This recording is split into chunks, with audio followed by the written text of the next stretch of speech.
ಕ್ಷಣದಲ್ಲಿ ಬಾಳನು ಕುಡಿದಿ ಗುಂಡಾತ್ರ ಮಾಡುವೆ ಕ್ಷಣದಲ್ಲಿ ಬಾಳನು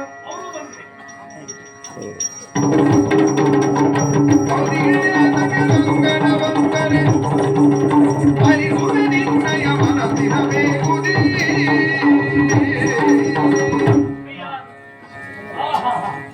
ಹೋಗಿ ಹೋಗಿ ಹೊಡ್ತಾ ಇದ್ದೆ ಏನ್ ಮಾಡ್ಲಪ್ಪ ನೋಡ್ರ ಅರ್ಥ ಆಗ್ತಾ ಉಂಟು ಪುಣ್ಯಾತ್ಮ ಒಬ್ಬ ಮನೆಯ ಗಂಡು ಮಗನಾಗಿ ಈ ರೀತಿಯ ಹೊಣೆಗಾರಿಕೆಯನ್ನು ನಿದ್ದೆ ಇರ್ತದೆ.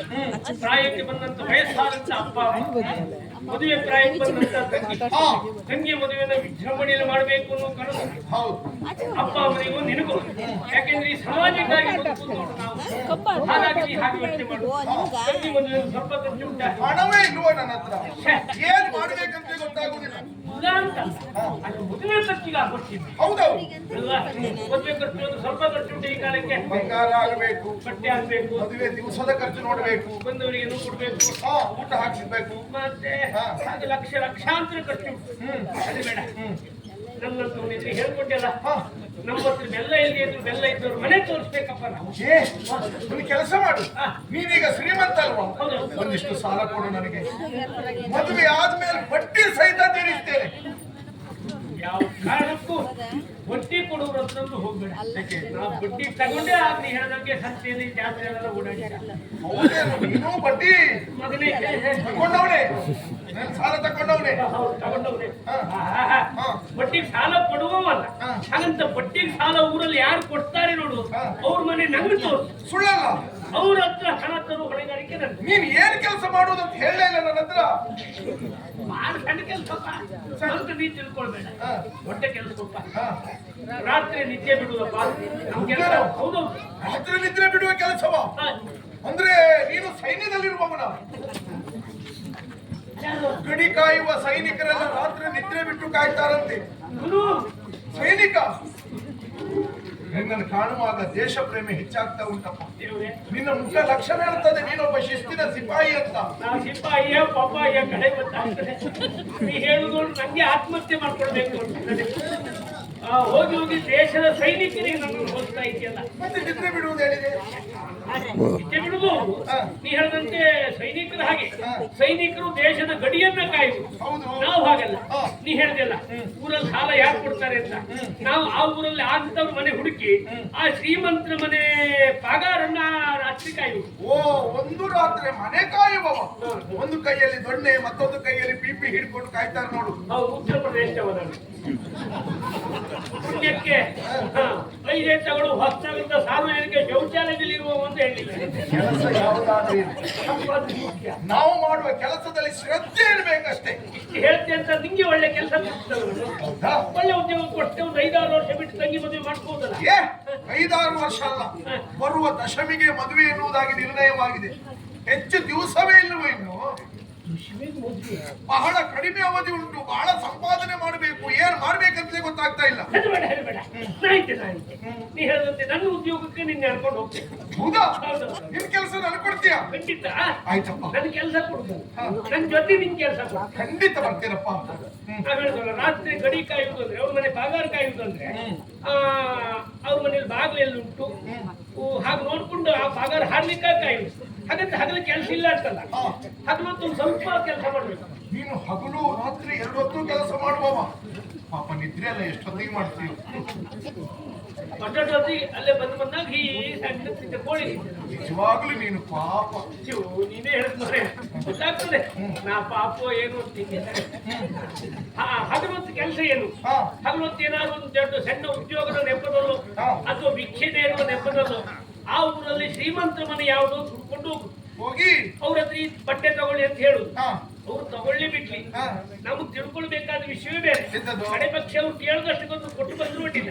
ತಿಳ್ಕೊಳ್ಬೇಕಾದ ಯಾವ್ದು, ಅವ್ರ ಮನೆ ಎಷ್ಟು ಜನ ಇದ್ದಾರೆ, ವಯಸ್ಸಾದವ್ರು ಯಾರು, ಹಗಲೊತ್ತು ಮನೇಲಿ ಯಾರು ಇರ್ತಾರೆ, ರಾತ್ರಿ ಯಾರ್ಯಾರು ಮನೇಲಿ ಇರ್ತಾರೆ, ಯಾರ್ಯಾರು ಬಂದು ಹೋಗ್ತಾರೆ, ಎಷ್ಟು ಜನ ಇರ್ತಾರೆ. ನನಗೆ ಈಗ ಗೊತ್ತಾಯ್ತು, ನೀನು ಜನಗಣತಿಗೆ ಹೋಗುವವ. ಯಾವ ಶಾಲೆಯ ಅಧ್ಯಾಪಕರಪ್ಪ ನೀನು? ಬಟ್ಟೆ ಬೇಡಪ್ಪ, ಬೇರೆ ಕಡೆ ಇದ್ದೆ. ಹೌದಾ? ಅಷ್ಟೇ ಅಲ್ಲಪ್ಪ, ಅವ್ರ ಮನೆ ನಾಯಿ ಉಂಟೆ ಹಾಗೆ, ನಾಯಿ ಬಿಡ್ತಾರೆ ಹಾಗೆ, ನಾಯಿ ಕಚ್ಚದೆ ಹಾಗೆ, ಅವ್ರ ಮನೆ ಎದುರುಗಡೆ ಬಾಗಿಲು ಎಷ್ಟು ಉಂಟು, ಹಿಂದ್ಗಡೆ ಬಾಗಿಲು ಉಂಟಾ ಇಲ್ವಾ? ಮತ್ತೆ ಆದಷ್ಟು ನಮಗೆ ಈ ಬೆಳಕಿನ ಸಂಪರ್ಕ ಕಡಿತ ಆಗುವ ವ್ಯವಸ್ಥೆ ಮಾಡ್ಲಿಕ್ಕೆ ಆಗ್ತದೆ. ಹಾಗೆ ಗೊತ್ತಾಗಬೇಕು. ಎಂತದಕ್ಕೆ ಉದ್ಯೋಗಪ್ಪ, ನಮ್ಮ ಉದ್ಯೋಗ ಅದು. ಎಂತ ಉದ್ಯೋಗ ನಿನ್ನದು? ಉದ್ಯೋಗ ನೋಡು, ಅವಷ್ಟು ತಿಳ್ಕೊಂಡ್ಮೇಲೆ ರಾತ್ರಿ ಅವ್ರ ಮನೆಗೆ ಹೋಗುದು, ಹೋಗಿ ಬಾಗಿಲು ಒಂದ್ಸಲ ತಟ್ಟುದು, ಅವರಾಗಿ ಬಾಗಿಲು ತೆಗೆದ್ರಾಯ್ತು. ಇದಾಗ ಎಲ್ಲರಿಗೂ ನಿದ್ದೆ ಬಂದ್ಮೇಲೆ ಹೋಗುದು. ಆದ್ರೆ ಯಾರು ಒಬ್ಬಿಬ್ರು ಓಡಾಡ್ತಾ ಇರ್ತಾರ, ಏನ್ ಮಾಡುದು ಹೋಗುದು.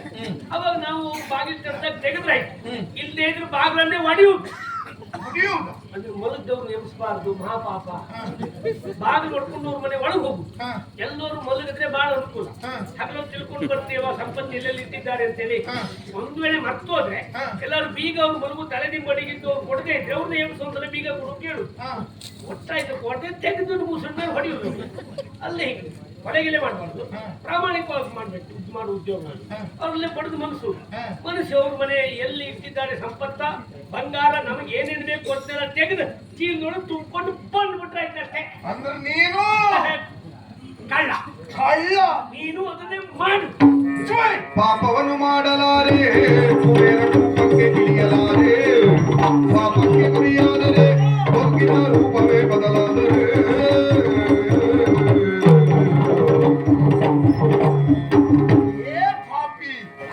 ಹೋಗಿ ಹೋಗಿ ನಿನ್ನನ್ನು ಮಾತಾಡಿಸ್ಲಿಕ್ಕೆ ನಾನು ಬಂದನಲ್ಲ. ಕತ್ತಲೆಯಲ್ಲಿರುವಂತಹ ನನಗೆ ಬೆಳಕು ತೋರಿಸು ಅಂತ ಹೇಳಿದ್ರೆ ಕತ್ತಲೆಯಲ್ಲಿ ಮಾಡುವ ಉದ್ಯೋಗವನ್ನೇ ಹೇಳ್ಕೊಡ್ತೀನಿ. ಯಾರು ಹೇಳ್ಕೊಡ್ತಾರೆ? ಇನ್ನು ಕತ್ಲೆ ಆದವಾಗ ಯಾರ್ಯಾರ ಚೀಲಕ್ಕೆಲ್ಲ ನೀ ಕೈ ಹಾಕಿದ್ಯೋ ಯಾರಿಗೆ ಗೊತ್ತು. ಆ ಜಾಗ್ರತೆಲೇ ಒಬ್ಬೊಬ್ಬರೇ ಎದ್ದೋದ್ರ ಮತ್ತು ನನ್ನನ್ನು ಕತ್ಲೆಗೆ ಕರ್ಕೊಂಡು ಹೋಗ್ತಾ ಇದ್ದೀಯಲ್ಲ. ಏ, ಕಳ್ಳತನ ಎನ್ನುವುದು ಪಾಪದ ಕೆಲಸ. 1000 ಸುಳ್ಳನ್ನ ಹೇಳಿ ಆದ್ರೂ ಒಂದು ಮದುವೆ ಮಾಡಿಸಬಹುದು ಅಂತ ಶಾಸ್ತ್ರ ಹೇಳ್ತದೆ. ಎಲ್ಲಾದ್ರೂ ಕೇಳಿದ್ಯಾ ಒಂದು ಕಳ್ಳತನ ಮಾಡಿ ಆದ್ರೂ ಮದುವೆ ಮಾಡಿಸಬಹುದು ಅಂತ? ಶಾಸ್ತ್ರ ಬರುವನಿಗೆ ಅವಾಗ ಈ ಅನಿವಾರ್ಯತೆ ಬರಲಿಲ್ಲ. ಈ ಕಾಲಕ್ಕಿಂತ ಬರೀತಿದ್ದ ಅದು ಬರೇ 1000 ಸುಳ್ಳು ಹೇಳುದು ಮಾತ್ರ ಅಲ್ಲ, ಒಂದು ಕಳ್ಳತನ ಮಾಡಿಯೂ ಮದುವೆ ಮಾಡಿಸಬಹುದು.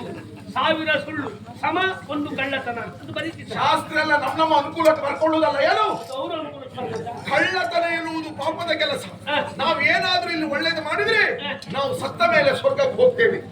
ಅದೇ ನಾವು ಇಲ್ಲೇ ಇದ್ದು ಪಾಪ ಕರ್ಮವನ್ನ ಮಾಡಿದ್ರೆ ನಾವು ನೇರವಾಗಿ ನರಕಕ್ಕೆ ಹೋಗುವುದು. ಏನು ಎಲ್ಲೋ ಕಾಣದೇ ಇರುವ ಸ್ವರ್ಗವನ್ನ ಇಲ್ಲೇ ನಿಂತ್ಕೊಂಡು ಕಲ್ಪನೆ ಮಾಡ್ಕೊಳ್ಳೋದಕ್ಕಿಂತ ಇದ್ದಷ್ಟು ದಿನ ನಾವೇ ಪ್ರಯತ್ನ ಪಟ್ಟು ನಾವೇ ಸ್ವರ್ಗ ಸೃಷ್ಟಿ ಮಾಡ್ಕೊಂಡು ಬದುಕುದು ಒಳ್ಳೇದಲ್ಲ. ನಾವು ಸ್ವರ್ಗ ಪಡಿಬೇಕು, ಸೃಷ್ಟಿ ಆಗಬೇಕು ಅಂತಾದ್ರೆ ಏನ್ ಮಾಡ್ಬೇಕು ಗೊತ್ತಾ? ಏನ್ ಮಾಡ್ಬೇಕು? ಕಡು ಬಡತನದಲ್ಲಿದ್ರು ಹಸಿದವ ಒಬ್ಬ ಬಂದ್ರೆ ನಾವು ಉಣ್ಣುವುದರಲ್ಲಿ ಒಂದು ಮುಷ್ಟಿ ಅನ್ನವನ್ನು ಅವನಿಗೆ ಕೊಟ್ರೆ ಅದುವೇ ನಮಗೆ ಸ್ವರ್ಗ. ಏನು ಹೌದು, ಅನುಮಾನವೇ ಇಲ್ಲ. ಆದ್ರೆ ಅವನು ಒಂದು ಮುಷ್ಟಿ ಕೊಡ್ಲಿಕ್ಕೆ ಅವ್ರು ನಮ್ಮ ಹತ್ರ ಬೇಕಲ್ಲ. ತೊಂದ್ರೆ ಇಲ್ಲ, ನಾವು ಹಸಿದು ಬೇಕಾದ್ರೂ ಸಾಯ್ತೇವೆ. ಆದ್ರೆ ನಿನ್ನಂತಹ ಕಳ್ಳತನ ಮಾಡುವ ಕೆಲಸಕ್ಕೆ ಮಾತ್ರ ಯಾವ ಕಾರಣಕ್ಕೂ ಬರ್ಲಿಕ್ಕಿಲ್ಲ. ಮಾತಾಡ್ತೈತೆ ಮರ್ಯ ಏನೋ ಈ ಲೆಕ್ಕದಲ್ಲಿ ಪ್ರಪಂಚದ ಪ್ರಥಮ ಕಳ್ಳನೇ ನಾನು ಅಂತ ಮಾಡ್ಕೊಂಡೆ, ಅಥವಾ ಕಳ್ಳರ ಸೃಷ್ಟಿಕಾರನೇ ನಾನು. ನನಗೆ ಸಿಕ್ಕಿದ ಪ್ರಥಮ ಕಳ್ಳ ನೀನು. ಬಿಟ್ಟರೆ ಕಳ್ಳರು ಎಷ್ಟೋ ಜನ ಆಗಿ ಹೋಗ್ಲಿಲ್ಲ. ಇರಬಹುದು. ನಾನೆಂತ ಕಳ್ಳ? ನಮ್ಮ ಹಿಂದಿನವರೇನು ಸಂಭವಿಟ್ರ? ಅಂದ್ರೆ ನಿನ್ನ ಲೆಕ್ಕದಲ್ಲಿ ಅವರು ಕಳ್ರೆಯ? ಹೌದಾ?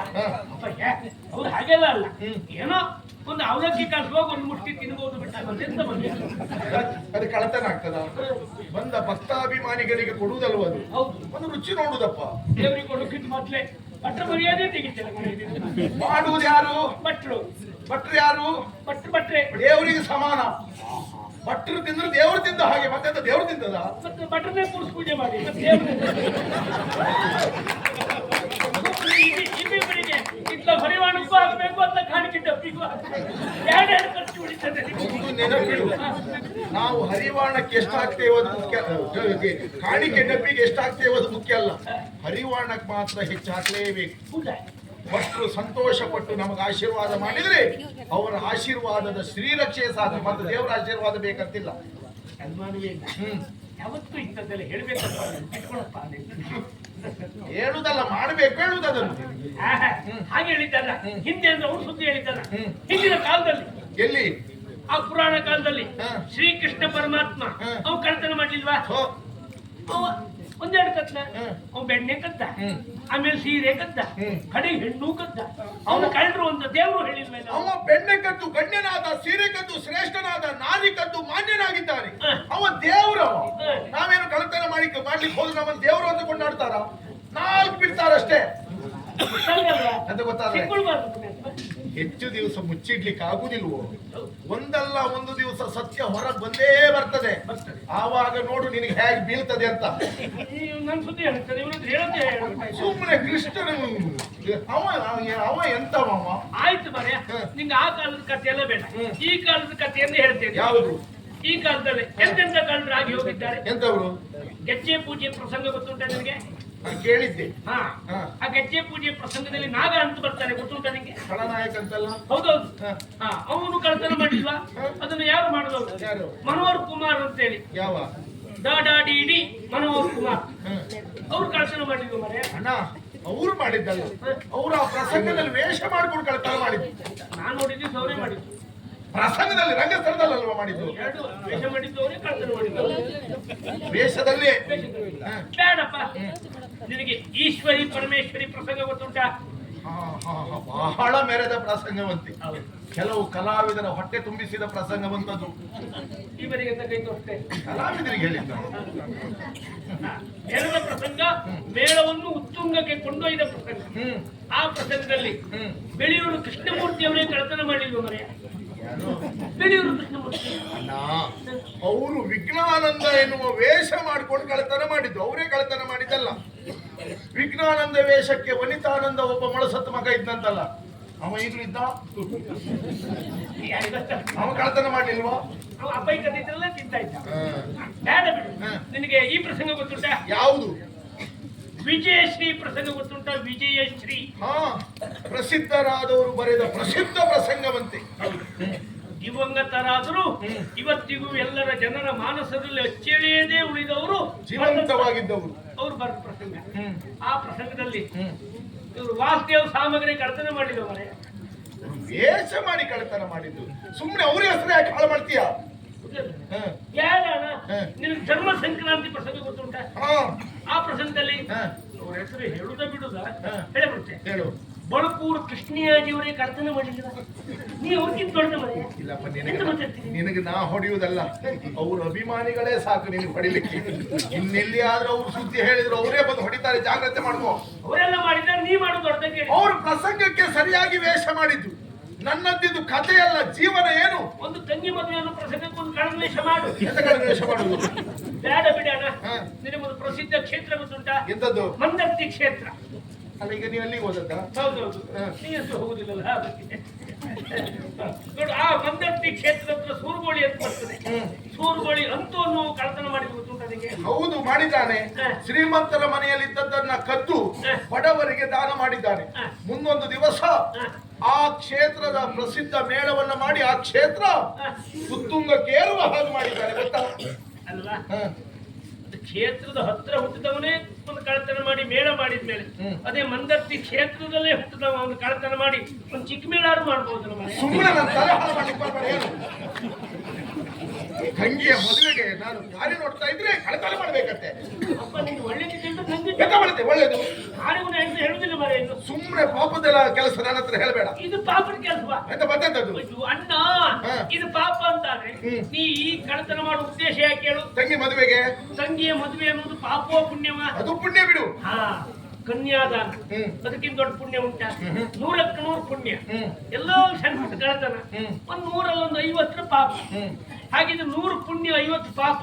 100ರಲ್ಲಿ 50 ಹೋದ್ರೆ ಎಷ್ಟು ಉಳಿತು? 50 ಪುಣ್ಯವೇ ನಿಂಗೆ ಉಳಿತದ. 25 ನೀ ಇಟ್ಕೋ, 25 ಅನ್ಕೊಂಡು ಹಂಚ್ಕೊಂಡು ಪುಣ್ಯವ ಸಂದೇಶ. 50 ನೀವೇ ಇಟ್ಕೋ ಮನೆ. ಪಾಪ ಬರುವುದಿಲ್ಲ ಅಂತ ಹೇಳಿದ್ದು.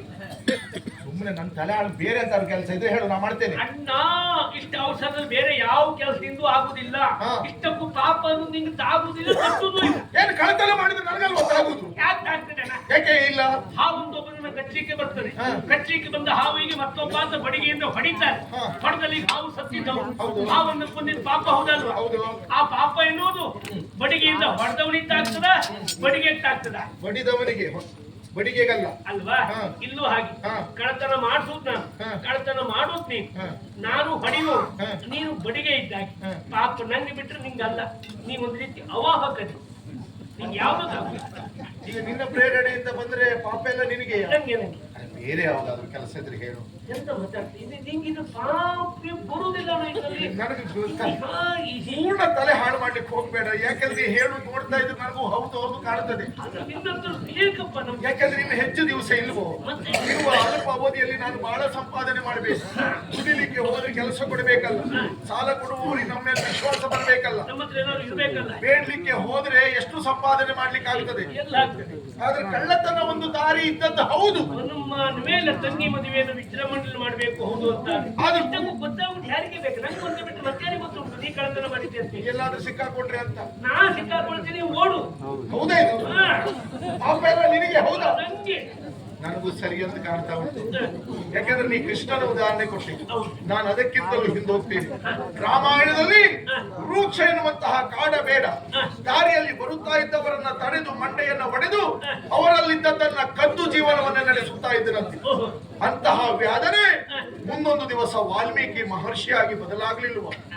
ರಾಮಾಯಣದಂತಹ ಮಹಾಕಾವ್ಯವನ್ನ ರಚಿಸಲಿಲ್ವ? ಯಾರ ಹಣೆಯ ಬರಹ ಯಾರ ಕೈಯಲ್ಲಿ ಹೇಳು ಅಲ್ವಾ? ಅಂತ ವೃಕ್ಷನೆನ್ನುವಂತ ವ್ಯಾಧನೆ ಕಳತನ ಮಾಡಿ ಮುಂದೆ ರಾಮಾಯಣ ಎನ್ನುವ ಮಹಾಕಾವ್ಯವನ್ನು ಬರ್ತ ಇಂತ ಶಾಶ್ವತ ಅನ್ನುವ ಒಂದು ಸಣ್ಣ ಕಳತನ ಮಾಡಿ ಮುಂದೊಂದು ದೊಡ್ಡ ಪ್ರಸಂಗ ಬರೀಬಹುದಲ್ಲ. ಪ್ರಸಂಗ ಬರೆಯೋ ಕಥೆ ಹಾಳಾಗ್ಲಿ. ಮೊದಲು ತಂಗಿಯ ಮದುವೆ ಮಾಡಿಸ್ತೇನೆ ಆಯ್ತಾ? ಆಯ್ತಲ್ಲ, ಆ ವಿಶ್ವಾಸ ನಿಮ್ಮುಂಟಲ್ಲ, ಬಾ ನನ್ ಜೊತೆ. ಪಾಪ ಎಲ್ಲ ನಿನಗೆ. ನನ್ಗೆ ಆದ್ರೆ ಇವತ್ತೇ ಒಂದು ಶಪಥ ಮಾಡ್ತೇನೆ. ಏನು? ನಾನು ಕಳತನ ಮಾಡ್ಲಿಕ್ಕೆ ಮುಂದಾದದ್ದು ತಂಗಿಯ ಮದುವೆಗಾಗಿ ಮಾತ್ರ. ಹೌದು. ಯಾವಾಗ ತಂಗಿಯ ಮದುವೆ ಆಗ್ತದೋ ಹ. ಅಲ್ಲಿಗೆ ನಾನು ಕಳತನ ಮಾಡುವುದನ್ನು ಬಿಡ್ತೇನೆ. ನೀ ಮತ್ತೆ ಶುರು ಮಾಡು. ಯಾವಾಗ ಬಿಡ್ತೇನೆ ನಾನು ನೋಡ್ತೇನೆ. ಆರಂಭಿಸ್ ಬಾ. ಅದೆಲ್ಲ ಬೇಡ, ನಾವು ಗಟ್ಟಿ ಮನಸ್ಸಿನಲ್ಲಿ ತೀರ್ಮಾನ ಮಾಡಿ ಹೊರಡುವುದು. ಹೌದಾ? ಖಂಡಿತ ಮದುವೆ ಆದಲ್ಲಿ ಬಿಡ್ತೇನೆ ಅಷ್ಟೇ. ಹೌದಲ್ಲ? ಅವಿ ಬಾ, ಹೋಗೋಣ. ಕಳ್ಳ ಕಳ್ಳ ಎಲ್ಲಿಗಲ್ಲ? ಮುದ್ರೇಶಗೌಡ್ರ ಮನೆಗೆ ಹೋಗುವ.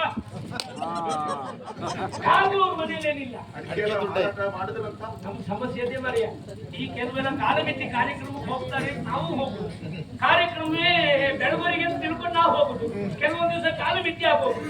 ಕಳ್ಳರು ಅವರು ಎರಡೂ ಹೋಗೋ ಸಮಯ ಒಂದೇ ಆಗೋದು. ಇವತ್ತು ಹಾಗಾದ್ರೆ ಬೆಳವರಿಗೂ ಏನು ಹೋಗುವ ಕಳ್ಳ ಕಳ್ಳ ಕಳ್ಳ